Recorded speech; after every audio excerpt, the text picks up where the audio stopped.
말라리아와 로널드 로스. 노벨상 나와라 뚝딱 시간입니다.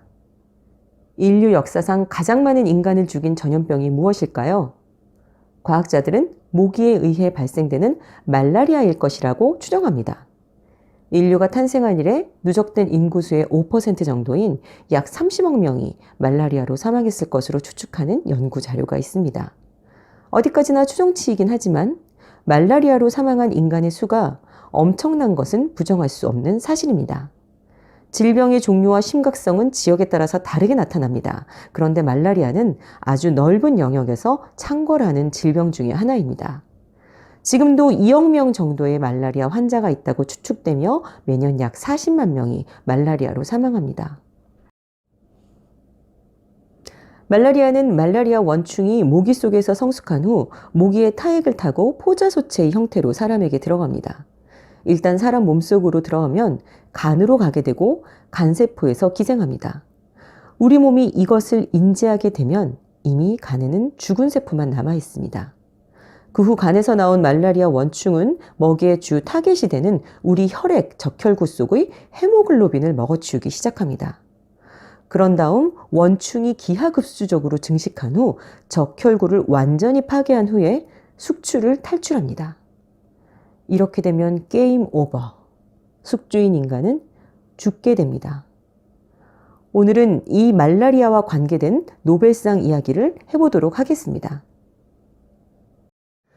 많은 과학자들이 오래전부터 말라리아의 원인과 그것이 인체 조직 속으로 침투하는 방법에 관해 그리고 이 질병을 예방할 수 있는 방법을 찾기 위해 연구해 왔습니다. 하지만 그 해답을 찾는 것은 매우 어려웠습니다. 프랑스 육군의 외과 의사인 라베랑은 말라리아에 관한 중요한 발견을 했습니다. 그는 말라리아 환자의 혈액에서 하등생물체를 발견하였고 그 하등생물체가 말라리아라는 기생충 질병을 유발한다는 사실을 알아냈습니다. 그 후로 20년간 말라리아에 대한 연구는 주로 라베랑의 발견에 기초하여 이루어졌습니다. 혈액 속에는 다양한 형태의 말라리아 기생충이 존재하며 각각의 형태에 따라 서로 다른 질병이 유발된다는 것을 알게 되었습니다. 적혈구와 원충의 관계도 밝혀졌으며 원충이 혈액 내에서 어떻게 변신하는지도 알게 되었죠. 이탈리아의 학자인 골지는 말라리아 증상이 나타나는 주기가 혈액 속에서 번식하는 기생충에 따라 다르게 나타난다는 중요한 사실도 밝혀내었습니다. 이와 같은 종류의 기생충은 다른 포유류 또는 조류의 혈액에서도 발견되었습니다. 하지만 말라리아 기생충이 인체 외부에서 어떻게 생존하는지 그리고 사람의 혈액으로 어떻게 침투하는지에 대해서는 알 수 없었습니다. 일부에서는 잘 알려진 다른 기생충들처럼 말라리아 기생충도 사람의 혈액 외부에서 다른 생물에 기생하는 형태로 존재할 것이라고 가정했습니다. 하지만 환자의 분비물이나 배설물에서 말라리아 기생충은 발견되지 않았습니다.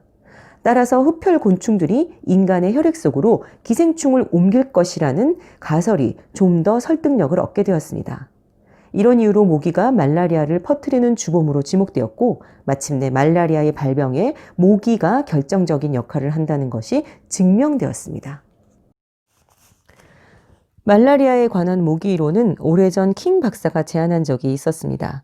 그러나 이 이론은 역학적 관찰에 의한 제안에 불과했으며 다른 증거가 없었기 때문에 그저 추측에 머무를 뿐이었고 1890년대 초 이탈리아에서 이 이론을 증명하기 위한 실험이 시도되었지만 미미한 가능성만을 보여줄 뿐이었고 이런 식의 접근은 문제 해결에 아무런 도움이 되지 못했습니다. 그러던 중 영국의 패트릭 맨손은 이 문제에 대한 결정적인 해결책을 제시합니다. 피를 흘리면 기생충의 외관에 변화가 생기는데 그는 이 변화가 인체 외부에서 기생충이 살아가는 첫 번째 단계라고 생각했습니다. 그 후 미국의 병리학자인 맥컬럼은 이 현상이 기생충의 번식을 의미한다는 것을 알게 되었죠. 패트릭 맨손은 혈액 내에 존재하는 기생충의 하나인 필라리아라는 작은 벌레에 대한 경험을 바탕으로 모기가 옮기는 또 다른 기생충들을 발견하였습니다.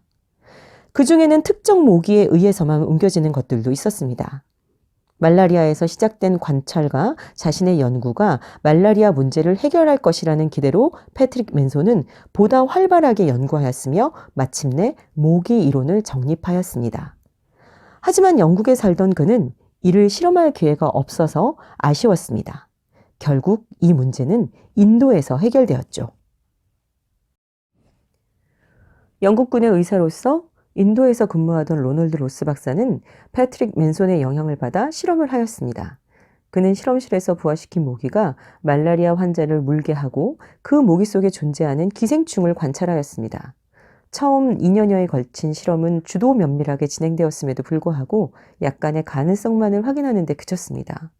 그러나 1897년 8월 흔치 않은 모기종을 이용해 실험하던 그는 모기의 위벽에서 기생충이라고 생각나는 것을 발견하였고 이것이 인간 말라리아 기생충의 진화된 형태라고 생각하였습니다. 인간 말라리아 기생충에 대한 연구가 곤란해지자 로스 박사는 같은 종류의 조류 말라리아 기생충으로 연구를 계속했습니다. 그 결과 조류 말라리아 기생충에 관한 연구들을 통해 이에 상응하는 인간 말라리아에 관한 사실들을 확인할 수 있었고요. 모기의 몸속에서 조류 말라리아 기생충의 발달 과정을 증명하는 데에도 성공하였습니다. 말라리아에 대한 로스의 발견은 중요한 연구들을 이끌어내는 마중물 역할을 하였습니다. 이탈리아의 그라시는 인간 말라리아 기생충을 연구하였는데 그는 로스가 발견한 인간 말라리아 기생충의 초기 단계를 증명했을 뿐만 아니라 이 기생충이 조류 말라리아 기생충과 동일한 방법으로 모기 몸속에서 성장한다는 것도 증명하였습니다.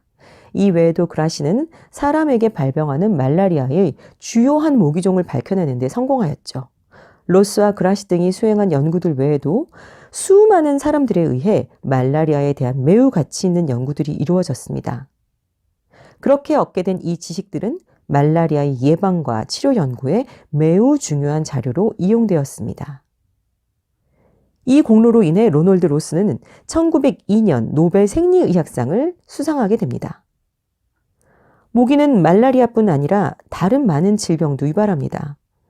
여름밤 방 안에 있는 모기 한 마리 때문에 잠을 설친 경험 모두 있으시죠?